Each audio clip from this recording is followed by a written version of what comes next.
ಬೇಲೂರು ತಾಲೂಕಿನ ತೊಳಲು ಗ್ರಾಮದಲ್ಲಿ ರಸ್ತೆ ಕಾಮಗಾರಿಗೆ ಗುದ್ದಲಿ ಪೂಜೆ ನೆರವೇರಿಸಿ ಮಾತನಾಡಿದ ಶಾಸಕ ಎಚ್.ಕೆ. ಸುರೇಶ್, ಬಿ. ಶಿವರಾಮ್ ಅವರು ನನ್ನ ವಿರುದ್ಧ ಮಾತನಾಡುತ್ತಿರುವ ಆರೋಪಗಳಿಗೆ ನಾನು ಪ್ರತಿಕ್ರಿಯೆ ನೀಡೋದಿಲ್ಲ.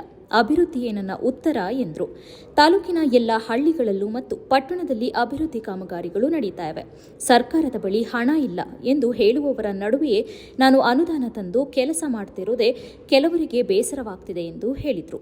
ಬೇಲೂರು ಪಟ್ಟಣಕ್ಕೆ ಈಗಾಗಲೇ ಸುಮಾರು 10 ಕೋಟಿ ರು ಅನುದಾನ ತರಲಾಗಿದ್ದು ವಿವಿಧ ಕಾಮಗಾರಿಗಳು ಪ್ರಗತಿಯಲ್ಲಿವೆ. ಇದರಿಂದ ನನ್ನ ವಿರುದ್ಧ ಅಪಪ್ರಚಾರ ನಡೀತಾ ಇದೆ ಎಂದು ಆರೋಪಿಸಿದರು. ಆನೆ ಸಮಸ್ಯೆ ಮತ್ತು ನೀರಾವರಿ ಯೋಜನೆಗಳ ಬಗ್ಗೆ ನಾನು ಮೊದಲ ಬಾರಿಗೆ ಶಾಸಕರಾಗಿಯೇ ಸದನದಲ್ಲಿ ಪ್ರಸ್ತಾಪಿಸಿದ್ದೇನೆ ಎಂದು ತಿಳಿಸಿದರು. ಟೆಂಡರ್ ಪ್ರಕ್ರಿಯೆ ನಿಯಮಾನುಸಾರ ನಡೀತಾ ಇದೆ. ನಾನು ಯಾರಿಗೂ ವೈಯಕ್ತಿಕ ಕಾರಣಕ್ಕೆ ಕೆಲಸ ನೀಡಿಲ್ಲ. ಗುಣಮಟ್ಟದ ಕೆಲಸ ಮಾಡುವಂತೆ ಮಾತ್ರ ಸೂಚನೆ ನೀಡಿದ್ದೇನೆ ಎಂದರು. ಜನರ ಜೊತೆ ನಿಂತು ಕೆಲಸ ಮಾಡೋದೇ ನನ್ನ ರಾಜಕಾರಣ. ಮತದಾರರು ನನಗೆ ಅವಕಾಶ ಕೊಟ್ಟಿದ್ದು ಅವರ ಸೇವೆ ಮಾಡುವುದು ನನ್ನ ಕರ್ತವ್ಯ ಎಂದು ಹೇಳಿದರು. ನಾನು ಸಿವಿಲ್ ಇಂಜಿನಿಯರ್ ಮತ್ತು ಗುತ್ತಿಗೆದಾರನಾಗಿರೋದ್ರಿಂದ ಕ್ಷೇತ್ರದಲ್ಲಿ ಹೆಚ್ಚಿನ ಅಭಿವೃದ್ಧಿ ಕೆಲಸಗಳನ್ನು ಮಾಡಿಸುತ್ತಿದ್ದೇನೆ ಎಂದು ಸುರೇಶ್ ಹೇಳಿದರು. ಪ್ರೀತಿ, ಗೌರವ, ಯಾಕೆಂದರೆ ಹಿರಿಯರು ಅಂತ ಗಾದೆ ಹೇಳ್ತಾರೆ. ಹೇಳಿ,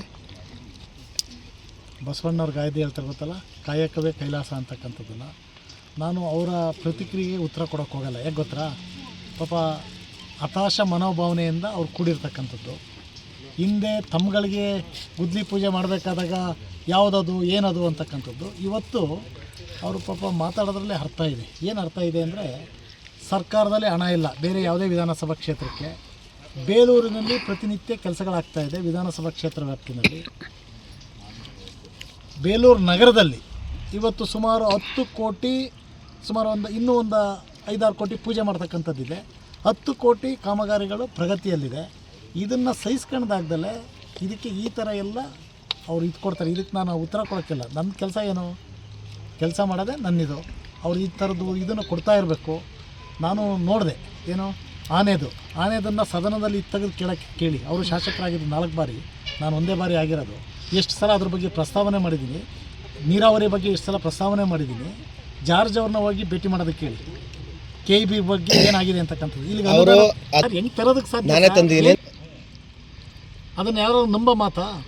ಪಾಪ ಏನಾಗಿದ್ದಾರೆ, ಹತಾಶ ಮನೋಭಾವದಿಂದ ಈ ಥರ ಒಂದು ಹೇಳ್ಕೊಂಡು ತಿರುಗ್ತಾ ಇದ್ದಾರೆ. ಅದಕ್ಕಾಗಿ ಅವರಿಗೆ ನಾನು ಉತ್ತರ ಕೊಡೋಕ್ಕೆ ಹೋಗಲ್ಲ. ನನ್ನ ಕೆಲಸ ಏನು, ಜನ ನನ್ನನ್ನು ಕೆಲಸ ಮಾಡೋದಕ್ಕೆ ಗೆಲ್ಲಿಸಿದ್ದಾರೆ. ಇಲ್ಲಿ ಈಗ ಈ ಕಟ್ಟಡ ಮಾಡ್ತಾ ಇರೋರು ನನ್ನ ಆತ್ಮೀಯರೇ. ಇಡೀ ಕ್ಷೇತ್ರದಲ್ಲಿ ಕೆಲಸ ಮಾಡ್ತಕ್ಕಂಥವ್ರೆಲ್ಲರೂ ಇಂಜಿನಿಯರ್ಸು, ಅಧಿಕಾರಿಗಳು, ಗುತ್ತಿಗೆದಾರರು, ಗ್ರಾಮಸ್ಥರು ಎಲ್ಲರೂ ನನ್ನ ಆತ್ಮೀಯರೇ.